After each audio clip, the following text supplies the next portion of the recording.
आखिरी बात मैं अपनी कहकर, एक हल्की सी बात है और हमारे लोगों को चुटकुले छोटी बातें बड़ी आसानी से समझ में आ जाती हैं। ख़त्म नबुव्वत पर बहुत लोगों ने किताबें लिखी हैं और बड़े बड़े अक़ीदतमंद गुज़रे हैं रसूलुल्लाह की ख़त्म नबुव्वत पर पहरा देने वाले। एक किताब के अंदर हमने पढ़ा कि यहाँ थरपारकर में एक शख्स था जिसका नाम है बरकत अली। अरसा हो गया उसके इंतकाल को।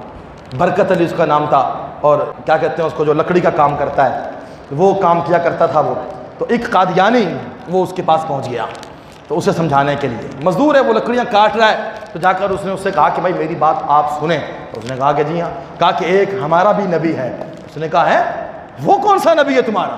नबी तो एक ही है, मुहम्मदुर रसूलुल्लाह सल्लल्लाहु अलैहि वसल्लम, उन पर नबुव्वत ख़त्म हो गई। तुम्हारा नबी कौन सा है? क्या करता है तुम्हारा नबी?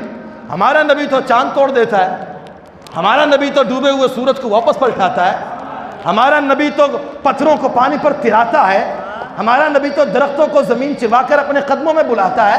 तेरा नबी क्या करता है? उसने कहा नहीं जी, वो ये ऐसे काम तो खैर वो नहीं कर सकता, लेकिन वो बहुत बड़ा आलिम है और उसके पास बहुत इल्म है और उसने बहुत किताबें लिखी हैं। तो उसने मुस्कुराकर कहा, जट और देहाती आदमी था, उसने कहा कि इल्म की बात ना कर, इसलिए कि मैंने बुजुर्गों से सुना है शैतान भी बहुत बड़ा आलिम था और उसके पास भी बहुत इल्म था, तो इल्म की बात ना कर। हम देहाती लोग हैं, जट लोग हैं, हम तो ये मानते हैं कि नबी वो होता है जो चांद तोड़ दे, नबी वो होता है जो डूबे हुए सूरज को वापस पलटा दे। तेरे नबी की कोई ऐसी बातें हैं तो तू हमें सुना। उसने कहा कि चलो कोई नहीं, चला गया। तो वो रोज़ आता था, रोज़ाना उसका ये नज़रिया था कि रोज़ बात करूंगा तो एक ना एक दिन ये बंदा फिर ही जाएगा और हमारी तरफ आ जाएगा।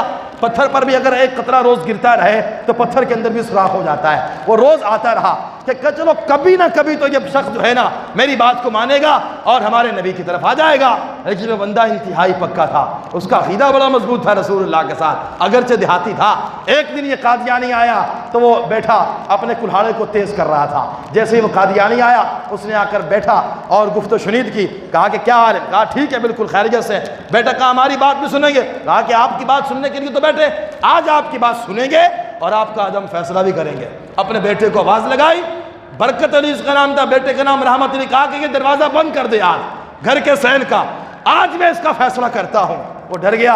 उसके बाद कुलाला उठाया और अपने कंधे पर रखा और पहुंचा उस कादियानी के पास। कहा कि हाँ भाई कादियानी, अब तू बता कि तेरा नबी क्या है और उसकी क्या तालीमात है, तू वो क्या कहता था और उसकी शान क्या है। कुल्हाड़ा कंधे पर है उसके।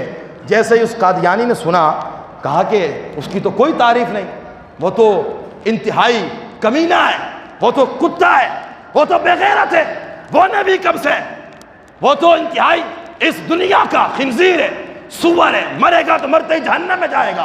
कांप रहा है। ये कहता कि नबी की बात करो, तो कुल्हाड़े को देखकर नबी की नबुव्वत भूल गया। जिसका कलमा पढ़ता था उसे गालियां देने लगा। उसने कहा कि भाई और कोई छुटकारा मेरा? कहा कि और कोई छुटकारा नहीं हो सकता।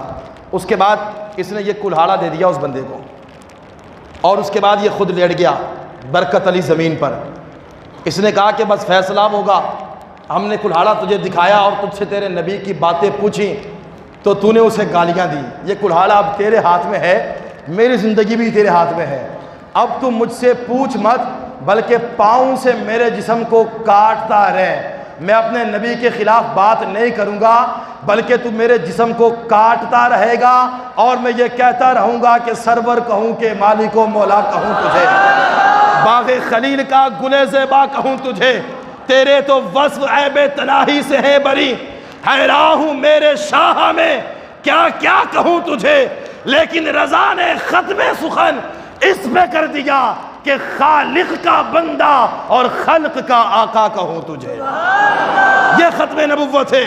कहा कि ये नबी मेरे जिस्म के टुकड़े टुकड़े कर दे, तो मेरे जिस्म के टुकड़े करता रहेगा। मैं मुस्तफ़ा की ख़त्म नबुव्वत के नारे लगाता रहूँगा।